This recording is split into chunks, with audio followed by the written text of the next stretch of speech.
શિયાળાની હાડ થીજાવી દેનારી એક ઠંડી રાત હતી. સુમિત્રા દેવી અને પ્રશાંત બાબુ આરામથી સૂઈ રહ્યા હતા. ત્યારે અચાનક ફોનની ઘંટડી વાગી. આ સાંભળીને સુમિત્રા દેવીના હૃદયના ધબકારા વધી ગયા.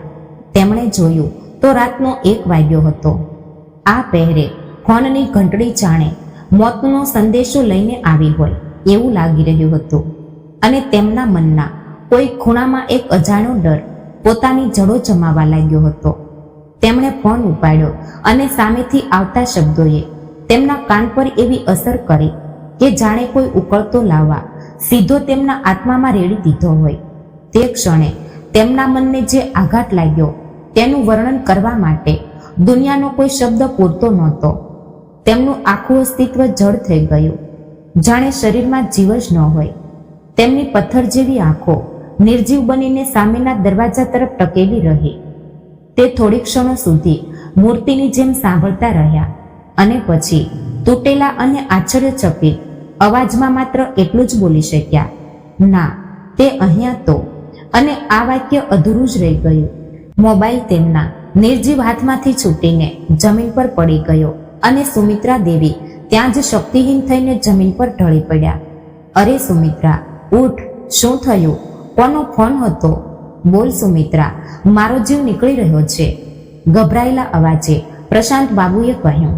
ત્યારે સુમિત્રા દેવીએ કહ્યું, વરુણનો ફોન હતો. જમાઈનું નામ સાંભળીને પ્રશાંત બાબુના મોં પર નફરતનો ભાવ આવી ગયો અને કડવા અવાજે કહ્યું, શું કહ્યું આ નિર્લજ્જે? આપણી દીકરી રાધિકા? કહેતા કહેતા સુમિત્રા દેવી રડી પડ્યા. શું થયું રાધિકાને? પ્રશાંત બાબુએ ચિંતિત સ્વરે પૂછ્યું. સુમિત્રા દેવીએ કહ્યું, ખબર નહીં, સાંજથી તે ગાયબ છે. તેની નાની દીકરી પણ તેની સાથે છે. સાસરીવાળા ત્યારથી જ તેને શોધી રહ્યા છે.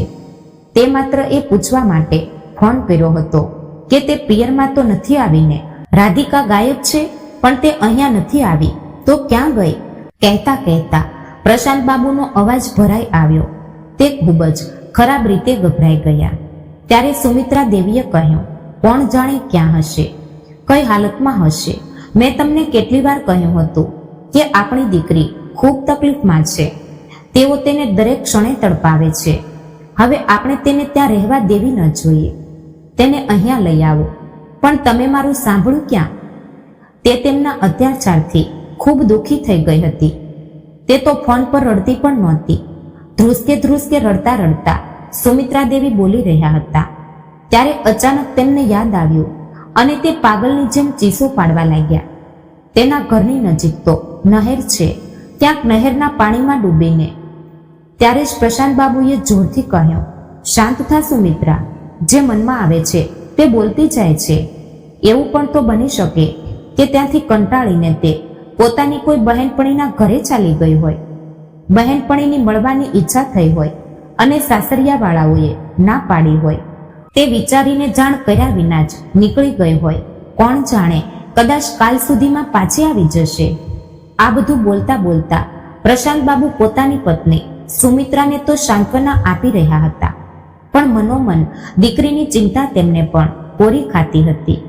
ત્યારે સુમિત્રા દેવીએ ગુસ્સાથી પોતાની પતિ તરફ જોયું અને કહ્યું, સારું, કાલ સુધીમાં પાછી આવશે? ક્યાં પાછી આવશે મારી દીકરી? તે સાસરીમાં જાના લોકોએ તેનું જીવન નર્ક બનાવી દીધું હતું. તેઓ તેને મારવાનો પ્રયત્ન કરી રહ્યા હતા કે પછી પોતાના પિયરના લોકો પાસે આવશે, જેઓ તેને તડપતી અને દરેક ક્ષણે મરતી જોઈ રહ્યા હતા. પણ તેમ છતાં મોં પર મૌન સેવીને બેઠા હતા. ડર, ગુંગળામણભર્યું વાતાવરણ અને બેચેનીમાં જ્યારે તેનું જીવવું મુશ્કેલ થઈ ગયું ત્યારે તેની પાસે બીજો કયો રસ્તો ખુલ્લો હતો? જ્યારે જીવ આપવાનો જ છે તો શા માટે ધીમે ધીમે મરવું? એક ઝટકામાં જીવ કેમ ન નીકળી જાય? આ જ વિચારીને આપણી દીકરીએ આ પગલું ભર્યું હશે. કહેતા કહેતા સુમિત્રા દેવી હાંફવા લાગ્યા, પણ તેમના મનની પીડા જરાય ઓછી ન થઈ. સુમિત્રા દેવી અને પ્રશાંત બાબુના રૂમમાંથી આવતા અવાજે તેમની નાની દીકરી મીરાને પણ જગાડી દીધી. આટલી રાત્રે આવા અવાજનો અર્થ કોઈ ભયાનક અકસ્માત જ હોઈ શકે છે. આ ડરથી કાંપતા કાંપતા મીરા તેમના રૂમ તરફ દોડી પણ જેવી તેણે દરવાજો ખોલ્યો, પોતાના માતા પિતાની હાલત જોઈને તેના પગ નીચેથી જમીન ખસી ગઈ. શું થયું માં? બાપુજી, ખરેખર મામલો શું છે? પોતાની માતાના ખભા હલાવીને મીરાએ ગભરાઈને પૂછ્યું. તેના અવાજમાં પણ ધ્રુજારી હતી. સુમિત્રા દેવીએ પોતાની સૂજેલી આંખોથી મીરા તરફ જોયું અને તૂટેલા અવાજમાં પૂછ્યું, બેટા, આજે રાધિકા સાથે તારી કોઈ વાત થઈ હતી? ના માં, મારી તો કોઈ વાત નથી થઈ. પણ તમે લોકો આવું કેમ કહી રહ્યા છો? શું થયું છે? મીરાનો ચહેરો ફીકો પડી ગયો. સુમિત્રા દેવી ધ્રુસકે રડતા રડતા બોલ્યા, બેટા રાધિકા પોતાની દીકરીને લઈને સાસરેથી ક્યાંય ચાલી ગઈ છે. તેની કોઈ ભાળ મળી નથી રહી. કોણ જાણે ક્યાં હશે. શું દીદી ક્યાં ચાલી ગઈ છે? મીરા પોતાના કાન પર વિશ્વાસ કરી શકી નહીં. ખબર નથી બેટા, ક્યાં ગઈ હશે.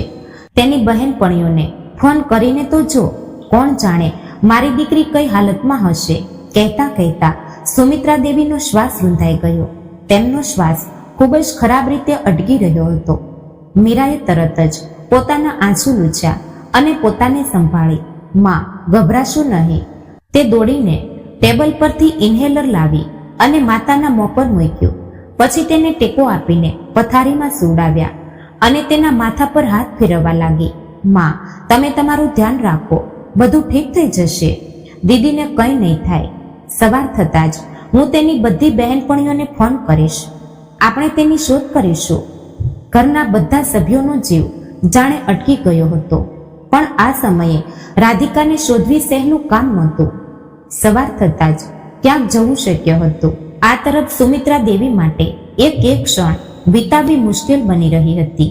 તેમની આંખોમાંથી આંસુનો પ્રવાહ રોકવાનું નામ નહોતો લઈ રહ્યો અને છાતીમાં એક આગ સળગી રહી હતી, જે તેમની શાંતિને બાળીને રાખ કરી રહી હતી.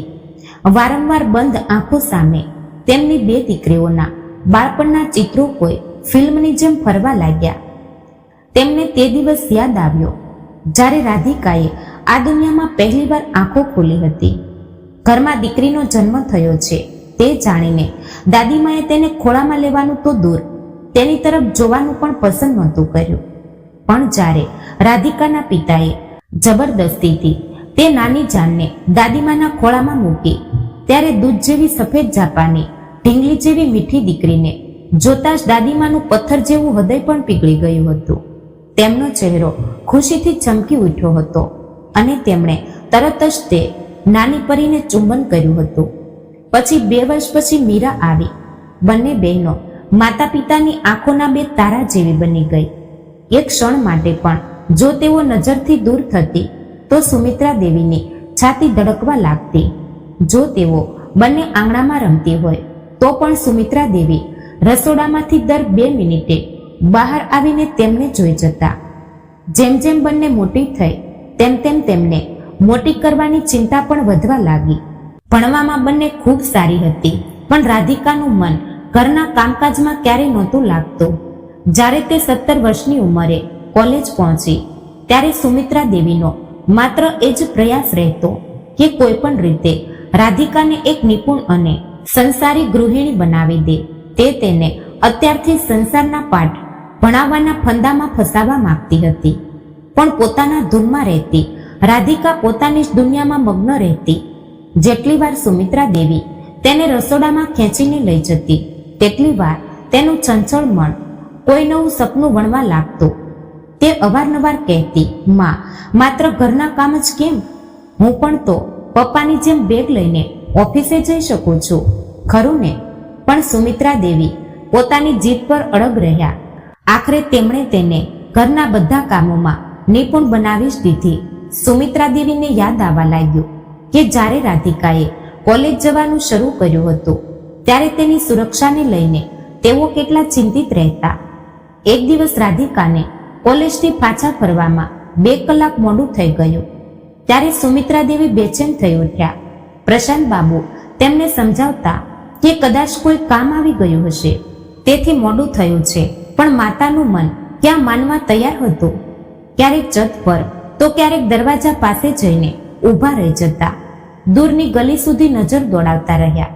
મનમાં જાત જાતના વિચારો ચાલવા લાગ્યા. યુગ ખરાબ છે. માણસની માનવતા હવે ક્યાં રહી છે? આજકાલ તો સગા સંબંધીઓ પર પણ વિશ્વાસ કરી શકાતો નથી. તો પછી રસ્તે ચાલતા લોકોનો શું ભરોસો? બસ દીકરી સહી સલામત ઘરે પાછી આવી જાય. ભગવાનને પ્રાર્થના કરવા લાગ્યા. થોડી વાર પછી જ્યારે રાધિકા દૂરથી આવતી દેખાય ત્યારે સુમિત્રાએ રાહતનો શ્વાસ લીધો. હવે 101 રૂપિયાનો પ્રસાદ વહેંચો એમ કહીને ભગવાનનો આભાર માન્યો. આજે કોલેજથી આવવામાં મોડું કેમ કર્યું? ખબર છે તારા માટે મને કેટલી ચિંતા થતી હતી. રોજ તો તું સમયસર ઘરે પાછી આવી જાય છે, આજે પૂરા 2 કલાક મોડું. અરે માં, આમાં આટલી ચિંતા કરવાની શું છે? હકીકતમાં હું કોલેજના NS યુનિટનો એક ભાગ છું, જ્યાં દેશ સેવા અને સમાજ સેવાના ગુણ શીખવવામાં આવે છે. તેથી ક્યારેક ક્યારેક પ્રેક્ટિસ માટે રોકાવું પડે છે. અરે, તારે આવી સમાજ સેવા કરવાની કોઈ જરૂર નથી. આજકાલના લોકોનો શું ભરોસો? તું બસ સમયસર ઘરે પાછી આવી જજે, ગુસ્સે થઈને સુમિત્રા દેવીએ કહ્યું. ત્યારે રાધિકા ખડખડાટ હસી પડી અને બોલી, અરે માં, તમે આટલો ડર કેમ રાખો છો?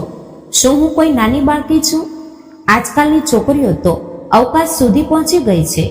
તેમના ઘરના લોકોને તો ચિંતા સતાવતી નથી. ત્યારે સુમિત્રા દેવીએ કહ્યું, અરે દીકરી, તને ખબર નથી કે યુગ કેટલો ખરાબ ચાલી રહ્યો છે.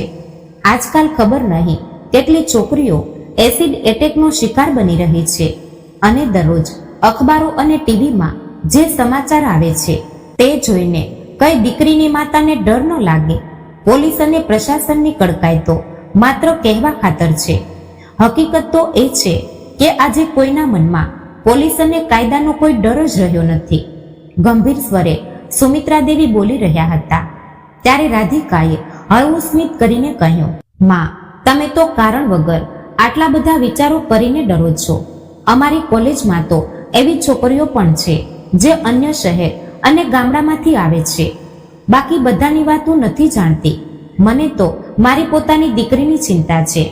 અને હવે પછી તું ઘરે મોડી આવીશ તો હું સહન નહીં કરું. છોડી દે આ સમાજ સેવા. શું મેડલ મળશે આવી વસ્તુઓમાં ભાગ લઈને? ત્યારે રાધિકાએ કહ્યું, અરે માં, તમે જાણતા નથી, મારું સપનું UPPSCમાં સિલેક્ટ થઈને આ દેશની સેવા કરવાનું છે. એક દિવસ તમને તમારી દીકરી પર ગર્વ થશે. આ વાતની હું ગેરંટી આપું છું. આજે રાધિકાની તે બધી વાતો યાદ કરીને સુમિત્રા દેવીનું હૃદય ધ્રુજી ઉઠ્યું. કેટલા મોટા મોટા સપના હતા મારી દીકરીની આંખોમાં. તે બધા સપના ચકનાચૂર થઈ ગયા માત્ર અમારી એક ભૂલના કારણે. હકીકતમાં કોલેજનો અભ્યાસ પૂરો કર્યા પછી જ સુમિત્રા દેવી અને પ્રશાંત બાબુ તેના માટે સંબંધો શોધવા લાગ્યા હતા. રાધિકાએ પોતાના માતા પિતાને મનાવવાનો ખૂબ પ્રયત્ન કર્યો કે તે અત્યારે લગ્ન કરવા નથી માંગતી. સિવિલ સર્વિસ પરીક્ષાની તૈયારી કરવા માંગે છે, કંઈક કરીને બતાવવા માંગે છે. પણ તેઓ ન માન્યા. બેટા, અમે તો માત્ર એ જ ઈચ્છીએ છીએ કે જલ્દીથી તારા હાથ પીળા કરીને તારી સુરક્ષા વિશે અમે નિશ્ચિત થઈ જઈએ. તેથી લગ્ન કરીને તારો સંસાર વસાવ અને પરિવાર સંભાળ. આ પછી અમારે તારી નાની બહેન મીરા વિશે પણ વિચારવાનું છે. આટલું કહીને પ્રશાંત બાબુએ તેના ભાગ્યનો ફેસલો કરી લીધો.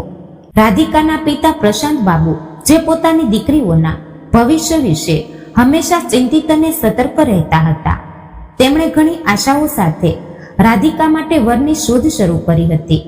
દહેજની લાલચી સમાજની કડવી સચ્ચાઈથી તેઓ પરિચિત હતા અને ડરતા હતા કે ક્યાંક તેમની માસૂમ દીકરી કોઈ ખોટા માણસના સકંજામાં ન ફસાઈ જાય.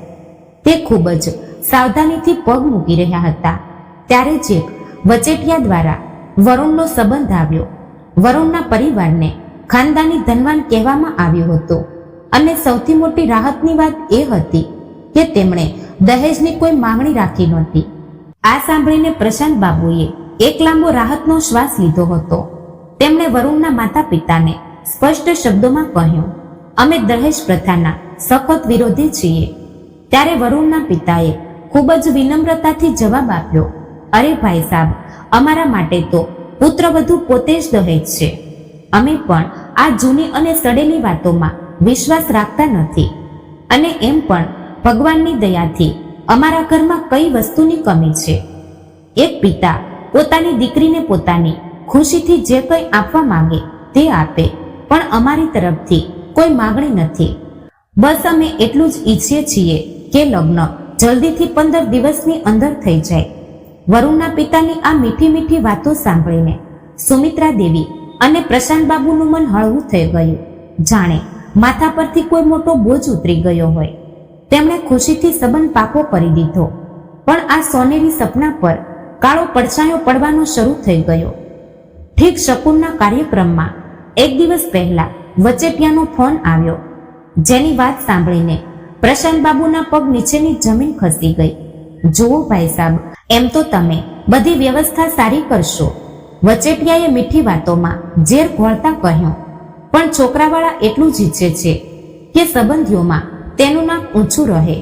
તેથી શકુનની થાળીમાં ઓછામાં ઓછા 5 લાખ રોકડા અને તેમના પરિવાર માટે સોનાના દાગીના તો હોવા જ જોઈએ, બાકી તમારી ઈચ્છા. પ્રશાંત બાબુ સ્તબ્ધ થઈ ગયા, પણ પછી તેમણે વિચાર્યું કે કદાચ આ માત્ર માન સન્માનની વાત છે અને એક જ માંગણી છે. તેથી તેમણે મન મારીને હા પાડી દીધી. ઘરમાં ખુશીનો માહોલ હતો. લગ્નની તૈયારીઓ પૂરજોશથી ચાલી રહી હતી.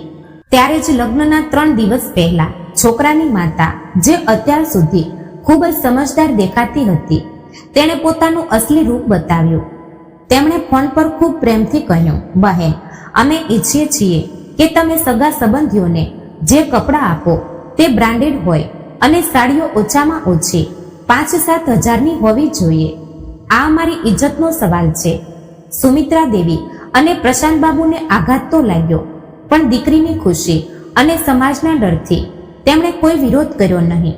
તેમણે કોઈ વિરોધ કર્યા વિના આ માંગણી પણ માની લીધી. પણ લાલચનો ઘડો અહીં જ ન ભરાયો. બરાબર બીજા દિવસે છોકરાના પિતાએ નિર્લજતાથી બધી હદો પાર કરી દીધી. અરે પ્રશાંત બાબુ, તેમણે હકથી પૂછ્યું, તમારા જમાઈને કઈ ગાડી આપી રહ્યા છો? ત્યારે પ્રશાંત બાબુએ કહ્યું, પણ ભાઈ સાહેબ, ગાડી આપવાની તો કોઈ વાત નહોતી થઈ. ત્યારે વરુણના પિતાએ કહ્યું, અરે આમાં વાત કરવાની શું છે? આ બધું તો આજકાલ જરૂરી છે. પ્રશાંત બાબુના કપાળ પર ચિંતાની રેખાઓ આવી ગઈ અને તેમણે કહ્યું, આ બધું તો અમારા બજેટની બહાર થઈ જશે. અરે ના પ્રશાંત બાબુ, લગ્ન પ્રસંગોમાં તો થોડુંક ઓછું વધતું ચાલતું જ રહે છે. અમે તો તમને જણાવી દીધું છે, બાકી તમારી ઈચ્છા, કહીને તેમણે ફોન કાપી નાખ્યો. આ વાત જ્યારે સુમિત્રા દેવીએ સાંભળી ત્યારે તે આશ્ચર્યચકિત થઈ ગયા. આ લોકોની તો માંગ વધતી જ જઈ રહી છે. આપણે આપણી બીજી દીકરીના પણ તો લગ્ન કરાવવાના છે. પણ પ્રશાંત બાબુએ કહ્યું, સુમિત્રા, કાલે લગ્ન છે અને લગ્નની બધી તૈયારીઓ થઈ ગઈ છે. હવે આપણે પાછળ હટી શકીએ નહીં. તું રાધિકા અને મીરાને કંઈ કહીશ નહીં. હું બધું જોઈ લઈશ. દેવું કરીને જેમ તેમ કરીને તેમની બધી વ્યવસ્થા કરી. પૂરી ધામધૂમ અને રીત રિવાજ સાથે લગ્ન સંપન્ન થયા. આ તરફ રાધિકાનું તેના સાસરે ખૂબ ધામધૂમથી સ્વાગત કરવામાં આવ્યું. વહુના રૂપમાં જાણે સાક્ષાત લક્ષ્મીજી તેમના ઘરે આવ્યા હોય. તો બીજી તરફ પ્રશાંત અને સુમિત્રા દેવી પણ પોતાની દીકરી માટે નિશ્ચિત થઈ ગયા હતા કે દીકરી સારા ઘરમાં ગઈ છે. લગ્ન પછી જ્યારે રાધિકા પહેલીવાર તેમને મળવા આવે ત્યારે તેના ચહેરાની ચમક જોઈને માતા પિતા પોતાની બધી ચિંતાઓ ભૂલી ગયા હતા. પણ માત્ર 2-3 મહિનામાં જ તેમને રાધિકાના વ્યવહારમાં પરિવર્તન દેખાવા લાગ્યું. જે રાધિકા ફોન પર ખૂબ ખુશ થઈને વાત કરતી હતી, હવે તે રાધિકા માત્ર ઔપચારિકતા પૂરી કરીને ફોન મૂકી દેતી. માતા પિતા ક્યારેક કંઈ પૂછતા તો પણ ટૂંકો જવાબ આપી દેતી અને માતા પિતા તથા બહેનના હાલચાલ પૂછીને જલ્દી ફોન મૂકી દેતી. મીરાને કંઈક બરાબર નહોતું લાગી રહ્યું, તેથી તે પોતાની બહેનને વારંવાર ફોન કરીને તેના હાલ જાણવાનો પ્રયત્ન કરતી. પણ દર વખતે સાસરીવાળામાંથી જ કોઈ ફોન ઉપાડતું અને એકવાર તો વરુણની બહેને મીરાને મજાકમાં મહેણું પણ મારી દીધું કે ઓછામાં ઓછા નવવિવાહિત યુગલને પ્રાઇવેટ ટાઈમ તો પસાર કરવા દે. ફોન કરીને વારંવાર તેમને પરેશાન કરવા યોગ્ય નથી. મીરાએ જ્યારે આ વાત પોતાના માતા પિતાને જણાવી ત્યારે પ્રશાંત બાબુ અને સુમિત્રા દેવીએ કહ્યું, વાત તો સાચી છે. આપણે ત્યાં વધારે ફોન ન કરવો જોઈએ. જેમ તેમ કરીને દીકરી વગર જીવવાની આદત તેમણે પાડી લીધી હતી. આખરે એક દિવસ સુમિત્રા દેવી પાસે ફોન આવ્યો અને એક દબાયેલો અવાજ તેમના કાને પડ્યો. માં, અમે એક મોટો દગો ખાધો છે. મારા સાસરીવાળા સારા માણસો નથી, ભારે લાલચુ, માણસના વેશમાં પશુ છે. રાધિકા બેટા, આ તું શું બોલી રહી છે? સુમિત્રા દેવીનું હૃદય ચીસો પાડી ઉઠ્યું. પણ બેટા, અમે તો તારા લગ્નમાં ક્યાંય કોઈ કમી નહોતી રાખી, તો પણ તારા સાસરિયાવાળાઓને ફરિયાદ છે. ત્યારે રાધિકાએ રડતા રડતા કહ્યું, માં, મારું જીવન બરબાદ થઈ ગયું છે. આ લોકોએ પોતાના જે ધંધા વિશે અમને જણાવ્યું હતું, હકીકતમાં તે ધંધો તો આ લોકોનો છે જ નહીં. તમારા જમાઈ તો બેરોજગાર છે. અસલી સચ્ચાઈ સામે ન આવી જાય તેથી જ તેમણે લગ્ન જલ્દી કરવા કહ્યું હતું. લાલચથી ભરપૂર છે આ લોકો. શરૂઆતમાં તો તેમણે મારી સાથે ખૂબ સારો વ્યવહાર કર્યો હતો. એક દિવસ મારી સાસુ મારી પાસે આવ્યા અને કહ્યું કે નવું કામ શરૂ કરવા માટે અમને થોડા પૈસાની જરૂર છે, પણ પૈસાની વ્યવસ્થા થતા થોડો સમય લાગશે. તેથી તું તારા પિતા પાસેથી 5 લાખ રૂપિયા લઈ આવ. પણ મેં પણ સ્પષ્ટ ના પાડી દીધી કે હમણાં જ મારા પિતાએ મારા લગ્ન કરાવ્યા છે.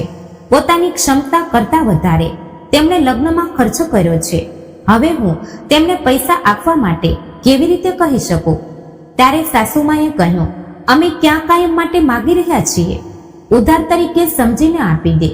જ્યારે વ્યવસ્થા થશે ત્યારે પાછા આપી દઈશું.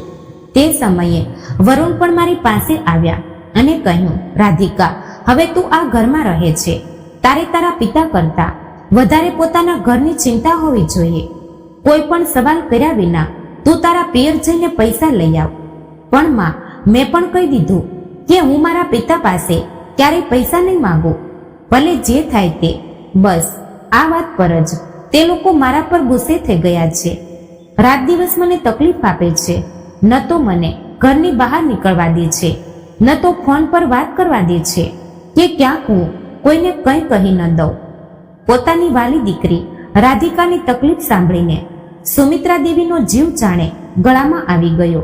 પછી કામતા સ્વરે કહ્યું, આ શું બોલી રહી છે તું? મારી કહેલી એક એક વાત સાચી છે માં. પણ માં, અત્યારે તું ક્યાંથી ફોન કરી રહી છે? હકીકતમાં મારા સાસુ સસરા ક્યાંક બહાર ગયા છે અને વરુણ પણ સવાર સવારમાં ક્યાંક નીકળી ગયા છે. નણંદ નાહવા ગઈ છે, તેથી છુપાઈને તેનો ફોન લઈને આવી છું, જેથી તમારી સાથે વાત કરી શકું. સારું, હવે હું ફોન મૂકું છું. જો મારી નણંદ જોઈ લેશે તો મારો બચાવ નહીં થાય. તમે એકવાર પપ્પા સાથે વાત અવશ્ય કરજો, જેથી તેઓ કોઈ કડક પગલું લઈ શકે. આટલું કહીને રાધિકાએ ફોન મૂકી દીધો. પણ આ તરફ ફોન બંધ થયા પછી પણ સુમિત્રા દેવી કાન પર ફોન લગાવીને પથ્થરની મૂર્તિની જેમ ઊભા હતા. મનમાં એવો આઘાત લાગ્યો હતો કે શ્વાસ લેવો પણ મુશ્કેલ બની ગયો હતો. તે ગભરાઈને પ્રશાંત બાબુને ફોન કર્યો. તેમનો ગભરાયેલો અવાજ સાંભળીને પ્રશાંત બાબુ બધા કામ છોડીને દોડીને ઘરે આવ્યા. સુમિત્રા દેવી ધ્રુસકે રડતા રડતા તેમને રાધિકા પર વીતેલી ઘટના વિશે જણાવ્યું. પોતાની ફૂલ જેવી દીકરી પર થયેલા અત્યાચારની વાત સાંભળીને પિતાની આંખોના બંધ પણ તૂટી ગયા. સુમિત્રા દેવી રડતા રડતા બોલ્યા, હવે તમે જ કંઈક કરો. ખબર નથી મારી દીકરી તે પશુઓની વચ્ચે કેવી રીતે જીવી રહી હશે. પ્રશાંત બાબુએ આંસુ લૂછ્યા અને દ્રઢતાથી કહ્યું, ના સુમિત્રા, આ રડવાનો સમય નથી, હિંમતથી કામ લેવાનો સમય છે. આપણે કાલે જ ગુડગાંવ જઈશું, તેને મળીને તેને હિંમત આપીશું અને પ્રયત્ન કરીશું કે તેને થોડા દિવસો માટે અહીંયા લઈ આવી શકાય. બીજા દિવસે જ્યારે તેઓ રાધિકાના સાસરે પહોંચ્યા ત્યારે પોતાની દીકરીની હાલત જોઈને સ્તબ્ધ થઈ ગયા. જે ચહેરા પર એક સમયે હાસ્ય રહેતું હતું, આજે ત્યાં માત્ર ખાલીપો હતો. સાસરીવાળાનો વ્યવહાર સંપૂર્ણપણે બદલાઈ ગયો હતો. તેઓ લગ્ન સમયે ખુશખુશાલ હતા. આજે તેમના ચહેરા પર કઠોરતા અને ગુસ્સો હતો. તેઓ રાધિકા સાથે બરાબર વાત પણ ન કરી શક્યા, કારણ કે સાસરીવાળા દરેક ક્ષણે પહેરો આપી રહ્યા હતા. પ્રશાંત બાબુએ હિંમત ભેગી કરીને વેવાઈને પૂછ્યું, ભાઈ સાહેબ, જો તમારી પરવાનગી હોય તો રાધિકાને થોડા દિવસો માટે ઘરે લઈ જઈએ. પણ તેમણે રાધિકાને મોકલવાની સ્પષ્ટ ના પાડી દીધી. આવતા અઠવાડિયે બહેનની દીકરીના લગ્ન છે અને આ બધા લોકોનું જવું જરૂરી છે એમ કહીને તેમણે પ્રશાંત બાબુની વાત ટાળી દીધી. ઠીક છે, અમે પછી રાધિકાને થોડા દિવસો માટે લઈ જઈશું. આટલું કહીને તે બંને ત્યાંથી ચાલ્યા આવ્યા. આજે પ્રશાંત બાબુ અને સુમિત્રા દેવી પોતાને ખૂબ જ લાચાર મહેસૂસ કરી રહ્યા હતા. ખૂબ ભારે મને પતિ પત્ની બંને દીકરીના સાસરેથી પાછા આવ્યા, જે અવગણના અને અપમાનથી ભરેલા વાતાવરણમાં 2 કલાક વિતાવવા પણ તેમના માટે મુશ્કેલ લાગી રહ્યું હતું. તે જ વાતાવરણમાં તેમની દીકરી 24 કલાક વિતાવે છે. આ વિચારીને તેમનું હૃદય હાહાકાર થઈ રહ્યું હતું. સુમિત્રા દેવીની આંખોમાં આંસુ જોઈને પ્રશાંત બાબુએ કહ્યું, અરે ચિંતા કેમ કરે છે સુમિત્રા? 15 દિવસ પછી રાધિકાની બહેનપણીના લગ્ન છે ને, ત્યારે રાધિકાને થોડા દિવસો માટે આપણી પાસે જ રહેવા બોલાવી લઈશું. 15 દિવસ વીતી ગયા. રાધિકા દિલ્હી તો આવી, પણ માત્ર પોતાની બહેનપણીના લગ્ન માટે. તે પણ પતિની સાથે. ઈચ્છા હોવા છતાં માતા પિતા જમાઈની સામે દીકરી સાથે કોઈ વાત કરી શકતા નહોતા. મીરા પણ પોતાની દીદી સાથે વાત કરવા માટે તલપાપડ થઈ રહી હતી. 2 મિનિટ માટે વરુણ વોશરૂમ ગયો ત્યારે સુમિત્રા દેવી અને મીરાને રાધિકા સાથે વાત કરવાની તક મળે. તેને ખૂબ જ સામાન્ય સાડીમાં જોઈને મીરાએ ગુસ્સે થઈને કહ્યું, આ શું છે દીદી? તારા મિત્રના લગ્નમાં સારી રીતે તૈયાર પણ નથી થઈ, ન ઘરેણા ન સારા કપડાં. ત્યારે રાધિકાએ છલકતી આંખોએ કહ્યું, શું પહેરું? મારા બધા ઘરેણા અને કપડાં તો આ લોકોએ પોતાની દીકરીના લગ્ન માટે રાખી દીધા છે. મને તો જોવાની તક પણ નથી આપી. આ સાંભળીને મીરા અને સુમિત્રા દેવીની છાતી ધ્રુજી ઉઠી.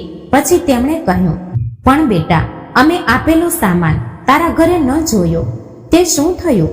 ત્યારે રાધિકાએ કહ્યું, ક્યાંથી હોય માં? આટલા શોખથી તમે મને સંસારની જે જે વસ્તુઓ આપી હતી, ટીવી, ફ્રીજ, એસી, સોફા, વોશિંગ મશીન, બધું જ તો આ લોકોએ વેચીને ખાઈ લીધું છે. ત્યારે જ સામેથી રાધિકાના પતિ વરુણને આવતા જોયો. તેથી બધા એકદમ સામાન્ય થવાનું નાટક કરવા લાગ્યા. રાધિકાને થોડા દિવસો અહીંયા રાખી જવા માટે સુમિત્રા દેવીએ તેના પતિ વરુણને કહ્યું, પણ જવાબમાં ના સાંભળવા મળે. આ વખતે બહાનું હતું કે બીજા દિવસે તેમને મિત્રના ઘરે ડિનર માટે જવાનો છે, તેથી રાધિકા બીજા કોઈ દિવસ આવશે. ત્યારે જ પ્રશાંત બાબુએ ખિસ્સામાંથી એક નવો મોબાઈલ કાઢ્યો, જે તેમણે રાધિકા માટે ખરીદ્યો હતો, અને તે આપતા કહ્યું, જ્યારે મન થાય ત્યારે વાત કરી લેજે. ચાલ રાધિકા, મોડું થઈ રહ્યું છે, વરુણે કહ્યું, અને તે જ રાત્રે તેઓ ઘરે પાછા ફર્યા. રાધિકાએ જે કંઈ કહ્યું હતું તે સુમિત્રા દેવીના આત્માને છિન્ન ભિન્ન કરી ગયું હતું. તે એક ક્ષણ માટે પણ શાંતિ નહોતા મેળવી શકતા. કાશ મારી પાસે જાદુની લાકડી હોત, તેમણે ધ્રુસકે કહ્યું, જેનાથી હું મારી દીકરીના જીવનના માર્ગમાં પથરાયેલા દુઃખના બધા કાંટા વીણી લેતી અને તેની જોડી માત્ર ખુશીઓથી ભરી દેતી. આ વાત કહેતા કહેતા સુમિત્રા દેવી રડી પડ્યા. બીજી તરફ પ્રશાંત બાબુને માત્ર એટલી સાંત્વના હતી કે હવે ઓછામાં ઓછું રાધિકા પાસે પોતાનો ફોન છે. તે જ્યારે ઈચ્છશે ત્યારે પોતાના પિયરમાં વાત તો કરી શકશે. પણ ભાગ્યનું લખાણ કંઈક બીજું જ હતું. જે વાતનો ડર સુમિત્રા દેવીને હતો તે જ થયું. ઘરે પહોંચતા જ રાધિકાનો તે નવો ફોન પણ તેના પતિએ નિર્દયતાથી છીનવી લીધો. તું આનું શું કરીશ? તેણે મહેણું મારતા કહ્યું, આ લેટેસ્ટ ડિઝાઇનનો મોબાઈલ મારી પાસે હોવો જોઈએ. એમ પણ મને નવા મોબાઈલની જરૂર પણ હતી. તારા પિયરમાં વાત કરવાની જરૂર હોય તો માતા પાસેથી માગી લેજે. થોડા દિવસો પછી કોઈ ભિખારણની જેમ જ્યારે તેણે પોતાની સાસુ પાસે મોબાઈલ માંગ્યો, ત્યારે સાસુએ એવી વક્ર અને ઝેરી નજરથી તેની તરફ જોયું કે રાધિકાનું અડધું લોહી ત્યાં જ સુકાઈ ગયું. અપમાનથી માથું નીચું કરીને તે ચૂપચાપ પોતાના રૂમમાં પાછી આવી. રાધિકા પર દિવસ બ દિવસ અત્યાચાર વધતો જતો હતો. ક્યારેક કોઈ ભોજન બનાવવામાં સહેજ પણ મોડું થાય તો તેનો પતિ સામે પડેલી કોઈ પણ વસ્તુ ઉપાડીને તેના પર ફેંકતો. કોઈ નજીકની વસ્તુ તેના હાથમાંથી પડી જાય તો નણંદ પણ તેનો હાથ મરોડી દેવામાં મોડું નહોતી કરતી. એક દિવસ વરુણ મોબાઈલ રૂમમાં ભૂલીને ગયો હતો. તે જોઈને રાધિકાએ માતા પિતાને ફોન કરવાનો પ્રયત્ન કર્યો કે તરત જ વરુણ રૂમમાં આવ્યો અને રાધિકાના ગાલ પર જોરથી 2 થપ્પડ લગાવી દીધી. પછી તેનું મોં દબાવીને ચીસ પાડી ઉઠ્યો. તારી હિંમત કેવી રીતે થઈ મને પૂછ્યા વિના મારો મોબાઈલ વાપરવાની? હવે પછી મારી કોઈ પણ વસ્તુને હાથ લગાડ્યો તો જીવતી નહીં છોડું. રાધિકા ખૂબ ડરી ગઈ હતી. ફરી એકવાર સાસરીના કેદખાનામાંથી કોઈ રીતે થોડીવાર માટે બહાર નીકળીને રાધિકાએ પોતાના ઘરે ફોન કર્યો. મીરાએ ફોન ઉપાડ્યો કે તરત જ રાધિકાના ધૈર્યનો બંધ તૂટી ગયો. તે રડતા રડતા પોતાની બધી હાલત વિશે જણાવ્યું. હવે સહન નથી થતું મીરા. પપ્પાને કહે કે મને આ સળગતા નરકમાંથી બહાર કાઢી લઈ જાય, નહીં તો હું જીવીશ નહીં મીરા, હું મરી જઈશ. આટલું કહીને રાધિકા ધ્રુસકે ધ્રુસકે રડી પડી. સુમિત્રા દેવી અને પ્રશાંત બાબુ ત્યારે બજારમાં ગયા હતા. તેઓ ઘરે પાછા ફર્યા કે તરત જ મીરા તેમના પર ગુસ્સે થઈ ગઈ. કેમ માં, જ્યારે રાધિકા દીદી કોલેજ જતી હતી ત્યારે તો તમને તેની સુરક્ષાની દુનિયાભરની ચિંતા રહેતી હતી, ખરું ને? એકવાર જઈને જુઓ દીદીના સાસરે, તે જાનવરોની વચ્ચે શું તે સુરક્ષિત છે? અરે લાફા થપ્પડ તો હવે ખૂબ નાની વાત થઈ ગઈ છે. જેટલો અમાનવી અત્યાચાર તેને ત્યાં સહન કરવો પડી રહ્યો છે ને, તે લોકો તેને મારી નાખશે. તમે જઈને તેને ત્યાંથી કેમ નથી લાવતા? દીકરીનું આ રૌદ્ર રૂપ જોઈને પ્રશાંત બાબુએ લાચારીથી કહ્યું, પણ મીરા બેટા, સમજવાની કોશિશ કર. તારા લગ્નની વાત ચાલી રહી છે. જો છોકરાવાળાને ખબર પડશે કે તારી મોટી બહેન પોતાનું ઘર સંસાર છોડીને પિયર આવીને બેઠી છે, તો તેઓ આ ઘર સાથે સંબંધ કોઈ પણ રીતે નહીં જોડે. તેઓ કેમ સમાજનો કોઈ પણ પરિવાર અમારી સાથે સંબંધ રાખવા નહીં ઈચ્છે? બધા એ જ કહેશે કે માતા પિતાના શિક્ષણમાં જ ખામી હતી. ના પપ્પા, મીરા ચીસો પાડી ઉઠી. એક દીકરીના લગ્ન માટે શું તમે તમારી બીજી દીકરીને બલી ચડાવી દેશો? અને દીદીની આ હાલત જોઈને મારે તો લગ્નના નામ પરથી જ વિશ્વાસ ઉડી ગયો છે. હું લગ્ન કરવા જ નથી માંગતી. મીરાની વાત સાંભળીને સુમિત્રા દેવીનું માતૃહૃદય જાગી ઉઠ્યું. તેમણે દ્રઢતાથી કહ્યું, તમે મારી દીકરીને અત્યારે જ આ ક્ષણે ગુડગામથી પાછી લઈ આવો.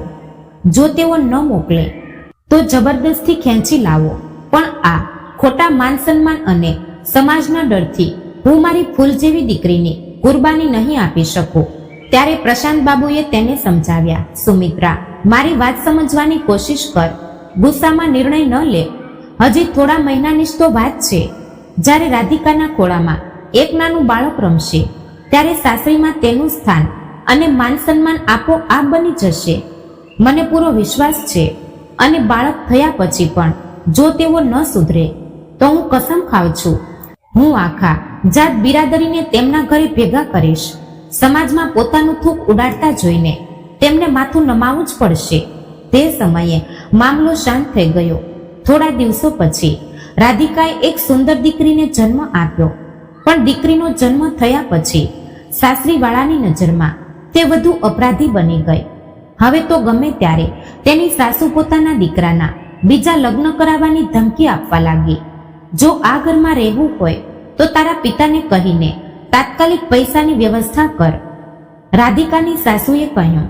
ત્યારે રાધિકાએ કહ્યું, પણ માં, મેં કેટલી વાર કહ્યું છે કે તેમની પાસે હવે પૈસા નથી. સારું, ઘર તો છે તારા પિતા પાસે, તે વેચીને જ પૈસા ભેગા કરે. આટલું તો એક પિતા દીકરી માટે કરી શકે છે. સાસુની આ વાત સાંભળીને રાધિકા બોલી ઉઠી, માં, પોતરી તો તમારી પણ છે. શું તમે તેના સાસરે આટલા પૈસા આપશો? આટલું કહેતાની સાથે જ વરુણ આગળ આવીને રાધિકાના ગાલ પર એક જોરદાર થપ્પડ મારી દીધી. બેશરમ, તારી આટલી હિંમત કે મારી માતાના મોં પર વાત કરે? રાધિકાનું માથું ફરવા લાગ્યું. ત્યારે જ તેની સાસુએ કહ્યું, હવે ઊભી ઊભી અમારા મોં જોતી રહીશ કે શું? જઈને ચા બનાવીને લઈ આવ. થોડી વાર પછી રાધિકા જ્યારે ચાની ટ્રે લઈને રૂમની અંદર આવવા ગઈ ત્યારે તેના કાને પતિ અને સાસુની કેટલીક વાતો સંભળાઈ. થોડી વાર તે ત્યાં જ ઊભી રહી. અંદરથી અવાજ આવ્યો, હવે જો માની જાય તો ઠીક છે, નહીં તો પહેલા તેની દીકરીને હટાવ. પછી આ મહારાણીને તારા બીજા લગ્નમાં અમે ખૂબ દહેજ લઈશું. આ સાંભળીને રાધિકાના પગ નીચેથી જમીન ખસી ગઈ. તેનું માથું ફરવા લાગ્યું. પછી કોઈ રીતે પોતાને સંભાળીને તે અંદર આવી અને બધાને ચા આપી. બીજા દિવસે જ્યારે રાધિકાની સાસુ પોતાના રૂમમાં સૂતી હતી અને ઘરના બાકી સભ્યોમાંથી કોઈ નહોતો, ત્યારે રાધિકા ચૂપચાપ ઘરમાંથી નીકળી અને કોઈની પાસેથી મોબાઈલ માંગીને પોતાની માતાને ફોન કર્યો. તેણે કહ્યું, મેં નિર્ણય લઈ લીધો છે માં. આજે જ હું મારી દીકરીને લઈને દિલ્હી પહોંચી રહી છું. મેં માત્ર એ જાણવા માટે ફોન કર્યો છે કે મારા આ નિર્ણયમાં માતા પિતા મારો સાથ આપશે કે નહીં. પણ બેટા, શું થયું છે? ખુલીને બોલ માં. મારી પાસે વધારે સમય નથી. બસ એટલું સમજી લો કે હવે મારું અહીંયા રહેવું અશક્ય છે. અત્યાર સુધી આ લોકો મારી સાથે જે કરી રહ્યા હતા તે કરી રહ્યા હતા, પણ હવે વાત મારી દીકરી પર આવી ગઈ છે અને આ હું બિલકુલ સહન નહીં કરું. મેં માત્ર એ પૂછવા માટે ફોન કર્યો છે કે શું હું મારા ઘરે પાછી આવી શકું છું? ત્યારે સુમિત્રા દેવીએ કહ્યું, પણ બેટા, આજે તારી નાની બહેનને જોવા છોકરાવાળા આવી રહ્યા છે અને થોડી વારમાં જ પહોંચશે. તેઓ જાય પછી હું તારા પપ્પા સાથે વાત કરું છું. ઠીક છે માં, નિરાશ સ્વરે રાધિકાએ કહ્યું અને ફોન મૂકી દીધો. અને અડધી રાત્રે જ રાધિકાના સાસરેથી ગાયબ થવાના સમાચાર આવ્યા. પથારીમાં સૂતેલા સુમિત્રા દેવી સમજી ગયા કે સવાર થઈ ગઈ છે. પ્રશાંત બાબુ પડોશી સાથે સલાહ લેવા માટે બહાર નીકળી ગયા કે ખરેખર શું કરવું જોઈએ. આ તરફ મીરા રાધિકાની બહેનપણીઓને ફોન કરીને રાધિકાની ભાળ મેળવી રહી હતી. ત્યારે સુમિત્રા દેવી પોતાના રૂમની દિવાલ પર ટાંગેલી રાધિકાની તસવીરો એક પછી એક જોવા લાગ્યા. 2 વર્ષની ખડખડાટ હસતી નાનકડી રાધિકા, ખભા પર બેગ લટકાવીને સ્કૂલે જતી ચપળ રાધિકા, કંઈક કરીને બતાવવાની જીદ સાથે મોટી થયેલી કોલેજ જતી રાધિકા, આંખોમાં એક રાતનું સપનું સજાવીને દુલ્હન બનેલી રાધિકા.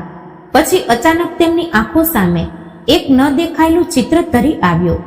ઊંચા પુલ પરથી નદીમાં છલાંગ લગાવી. ના, આવું ન થઈ શકે. તું ક્યાં છે મારી દીકરી? કઈ હાલતમાં છે? આજે હું કેટલી લાચાર થઈ ગઈ છું. સુમિત્રા દેવીનું હૃદય રડી ઉઠ્યું. બરાબર તે સમયે ફોનની ઘંટડી વાગી, જે સાંભળીને સુમિત્રા દેવીનો શ્વાસ અટકી ગયો. આજે તેમનામાં એટલી હિંમત નહોતી કે ફોન ઉપાડીને દીકરી વિશે કોઈ ખરાબ સમાચાર સાંભળે. ત્યારે જ મીરાએ મોઢું કર્યા વિના દોડીને અંદર આવી અને ફોન ઉપાડીને ધ્રુજતા અવાજે કહ્યું, હેલો. સામેથી કોઈ વ્યક્તિએ કોઈ સંદેશ આપ્યો. ફોન સાંભળતા સાંભળતા મીરાની આંખોમાંથી આંસુ વહેવા લાગ્યા અને ફોન મૂકીને કપાળ પકડીને તે જોર જોરથી રડી પડી. ત્યાં સુધીમાં પ્રશાંત બાબુ પણ ઘરે પાછા આવી ગયા હતા. સુમિત્રા દેવી અને પ્રશાંત બાબુ તેની હાલત જોઈને અંદર સુધી ધ્રુજી ઉઠ્યા. કોનો ફોન હતો? સુમિત્રા દેવીએ તેમના રૂંધાયેલા ગળામાં ખૂબ મુશ્કેલીથી પૂછ્યું, પણ મીરા કંઈ બોલી શકતી નહોતી. દીકરી, દીકરી, કંઈક તો બોલ, કોનો ફોન હતો? બધું સમજાવવા છતાં પ્રશાંત બાબુએ અધીરાઈથી કહ્યું. ત્યારે જ મીરા પોતાના માતા પિતાને ભેટીને ધ્રુસકે ધ્રુસકે રડવા લાગી અને કહ્યું, ભગવાને અમારી વાત સાંભળી છે પપ્પા. દીદી એકદમ ઠીક છે. શું તું સાચું કહી રહી છે બેટા? સુમિત્રા દેવીના નિસ્તેજ ચહેરા પર એકદમ હાસ્ય આવી ગયું. હા માં, દીદી ગઈકાલે સાંજે જ ગુડિયાને લઈને મહિલા કમિશન પાસે પહોંચી ગઈ હતી. ત્યાં દીદી એકદમ સહી સલામત છે અને કમિશનની મદદથી તેણે પોતાના સાસરીવાળા વિરુદ્ધ પોલીસમાં ફરિયાદ પણ દાખલ કરી છે. આ જણાવવા માટે દીદીએ ફોન કર્યો હતો, જેથી અમે તેની ચિંતા ન કરીએ. આ સાંભળીને પ્રશાંત બાબુ ઝડપથી ઊભા થયા અને ઘરની બહાર નીકળવા જતા જ સુમિત્રા દેવીએ પૂછ્યું, ક્યાં જઈ રહ્યા છો? પોતાની દીકરી રાધિકાને ઘરે લાવવા. ભગવાને અમને અમારી ભૂલ સુધારવાની તક આપી છે અને આ તક હું ગુમાવવા નથી માંગતો. સમાજ જે કહે તે કહે, મને કંઈ ફરક નથી પડતો. આટલું કહીને પ્રશાંત બાબુ ઘરેથી નીકળી ગયા. બપોરે સૂર્ય માથા પર હતો. ઘરની બહાર એક ટેક્સી આવીને ઊભી રહી. પ્રશાંત બાબુ પોતાની દીકરી રાધિકા અને નાનકડી પોતરીને લઈને ઘરે પાછા ફર્યા. રાધિકાને જોતા જ સુમિત્રા દેવીની મમતાનો બંધ તૂટી ગયો. તે દોડીને તેને ગળે લગાવી લીધી અને ધ્રુસકે ધ્રુસકે રડવા લાગ્યા. રાધિકા પણ માતાની છાતી પર માથું મૂકીને પોતાના બધા દુઃખ આંસુઓમાં વહાવી દેવા લાગી. ત્યારે જ પ્રશાંત બાબુનો ફોન વાગ્યો. તેમણે ફોન ઉપાડ્યો. સામેથી અવાજ આવ્યો, અભિનંદન પ્રશાંત બાબુ, છોકરાવાળાને તમારી દીકરી મીરા ખૂબ પસંદ આવી છે. તેઓ સંબંધ પાકું કરવા માંગે છે. આ સાંભળીને પ્રશાંત બાબુએ કહ્યું, પણ અમે અત્યારે મીરાના લગ્ન કરાવવા નથી માંગતા. હું અત્યારે મારી દીકરીને ભણાવવા માંગુ છું, જેથી તે પોતાના પગ પર ઊભી થઈ શકે. આટલું કહીને પ્રશાંત બાબુએ ફોન મૂકી દીધો. સુમિત્રા દેવી અને તેમની બે દીકરીઓ આશ્ચર્યચકિત થઈને પ્રશાંત બાબુ તરફ જોઈ રહી હતી, જાણે તેમને પોતાના કાન પર વિશ્વાસ જ ન થતો હોય કે આ તે જ પિતા છે જે ગઈકાલ સુધી સમાજના ડરથી સંકોચાઈ રહ્યા હતા. ત્યારે જ પ્રશાંત બાબુ રાધિકા તરફ ફર્યા અને સ્નેહથી કહ્યું, રાધિકા બેટા, તું પણ તારો અધૂરો અભ્યાસ પૂરો કર. યુપીએસસીની તૈયારી શરૂ કરી દે. હું મારી બંને દીકરીઓને સમાજમાં માથું ઝુકાવીને નહીં, પણ ગર્વથી માથું ઊંચું કરીને ચાલતી જોવા માંગુ છું. પ્રશાંત બાબુના આ શબ્દોની જ રાહ હતી. રાધિકા અને મીરાની આંખોમાં ખુશીના આંસુ આવી ગયા. બંને દીકરીઓ દોડીને પોતાના પિતાને ભેટી પડી, જાણે આજે તેમને નવું જીવન મળ્યું હોય. લગભગ 6 મહિના ચાલેલી લાંબી કાનૂની લડાઈ પછી રાધિકાનો વરુણ સાથે છૂટાછેડા થઈ ગયા. હવે રાધિકાએ પોતાની બધી શક્તિ, બધી જીદ પોતાના અભ્યાસમાં લગાવી દીધી. રાત દિવસ એક કરીને તે પોતાના લક્ષ્ય તરફ આગળ વધવા લાગી. સમયનું ચક્ર ફર્યું. જોત જોતા 4 વર્ષ વીતી ગયા. આજે છૂટાછેડાના 4 વર્ષ પછી તે વરુણ જે એક દિવસ પોતાની પત્ની પર દહેજ માટે અત્યાચાર કરતો હતો, આજે પોતાની બહેનને ન્યાય આપવા માટે ભટકી રહ્યો હતો. તેની બહેન સાથે તેના સાસરીવાળા બરાબર એવો જ વ્યવહાર કરી રહ્યા હતા જેવો એક દિવસ રાધિકા સાથે તેના સાસરે થતો હતો. બહેનના સાસરીવાળા વિરુદ્ધ અરજી લઈને જ્યારે વરુણ પોતાની વૃદ્ધ માતા અને રડતી બહેનને લઈને એસપી ઓફિસની અંદર દાખલ થયો, ત્યારે સાહેબ પોતાની ખુરશી પર નહોતા. બહેનની માતા અને બહેન ડરતા ડરતા એક ખૂણામાં ખુરશી પર બેઠા અને વરુણે કાંપતા હાથે પોતાની અરજી સામેના ટેબલ પર મૂકી. થોડીવાર પછી બૂટના ખટખટ અવાજથી ગુંજારો થયો. એસપીના પોશાકમાં ખભા પર તારાનું બેચ લગાવીને એક મહિલા ઝડપથી અને દ્રઢ પગલે રૂમમાં દાખલ થઈ અને પોતાની ખુરશી પર બેઠી. જેવી તે મહિલાએ માથું ઊંચક્યું, વરુણના પગ નીચેથી જમીન ખસી ગઈ. તેનો ચહેરો ફીકો પડી ગયો, જાણે તેણે કોઈ ભૂત જોયું હોય. કારણ કે એસપીની તે દમદાર ખુરશી પર બેઠેલી અધિકારી બીજી કોઈ નહીં, તેની પૂર્વ પત્ની તે રાધિકા જ હતી, જેને તે એક દિવસ પગની જૂતી સમજતો હતો. રાધિકાએ પણ તેને ઓળખી લીધો હતો. તેણે એકવાર આંખ ઊંચી કરીને તેમની તરફ જોયું, ત્યારે જ તેની નજર વરુણની બહેન પર પડી. મોં અને હાથ પરના ઉજરડાના ડાઘ સ્પષ્ટ સાક્ષી આપી રહ્યા હતા. એક ક્ષણ માટે રાધિકાની આંખો સામે પોતાનો તે ભયાનક ભૂતકાળ, તે મારપીટ, તે અપમાન બધું ફિલ્મની જેમ ફરી ગયો. આંખોના ખૂણા ભીના થવા માટે બેચેન થઈ ઉઠ્યા, પણ તરત જ તેણે પોતાને સંભાળી લીધી. એક અધિકારીની ગંભીરતા જાળવી રાખીને તેણે કોઈ અજાણ્યા માણસની જેમ ટેબલ પર રાખેલો કાગળ ઉપાડ્યો અને વાંચવા લાગી.